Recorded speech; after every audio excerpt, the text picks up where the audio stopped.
Donc, correction couleur sur les images avec l'image Bookcliffs pour commencer.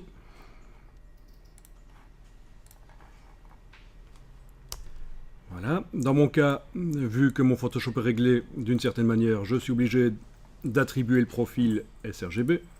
Édition, attribuer le profil, et voilà.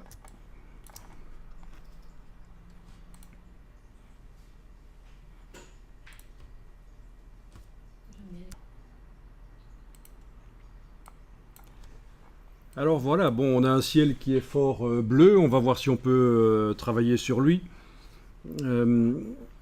Petit rappel de ce qu'on a vu hier rapidement, calque de réglage de type teinte saturation et viser les bleus. Calque de réglage de type teinte saturation, voilà. Et dans le panneau propriétés, viser les bleus.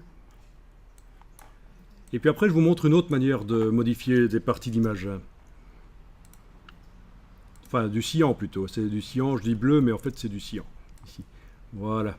Possibilité de désaturer, parce que c'était quand même très saturé. Possibilité de changer un peu la couleur. Alors, étant donné qu'on travaille sur du JPEG, vous voyez ce qui apparaît, toute la compression JPEG réapparaît. C'est pour ça que les images JPEG, il faut en général, si vous avez le choix, ne pas travailler sur elles. Et plutôt travailler sur du RAW. Le JPEG est un format de sortie finale.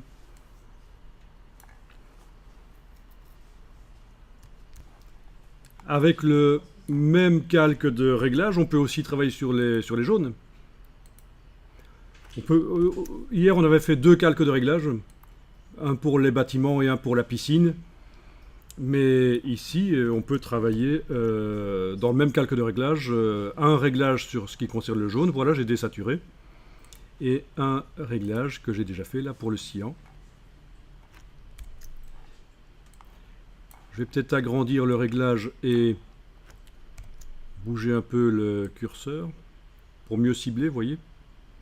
Oui, là c'est particulier parce que vu que c'est du cyan, il se met sur le bord de la roue chromatique et il déborde de l'autre côté.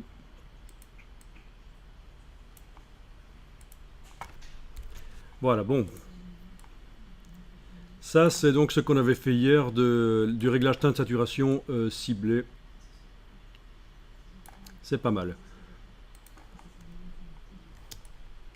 Quand même, quand on enlève l'œil en face du réglage, on voit qu'on a obtenu une photo un peu plus correcte au niveau visuel. Mais bon, un peu plus réaliste, mais voilà, moins saturé.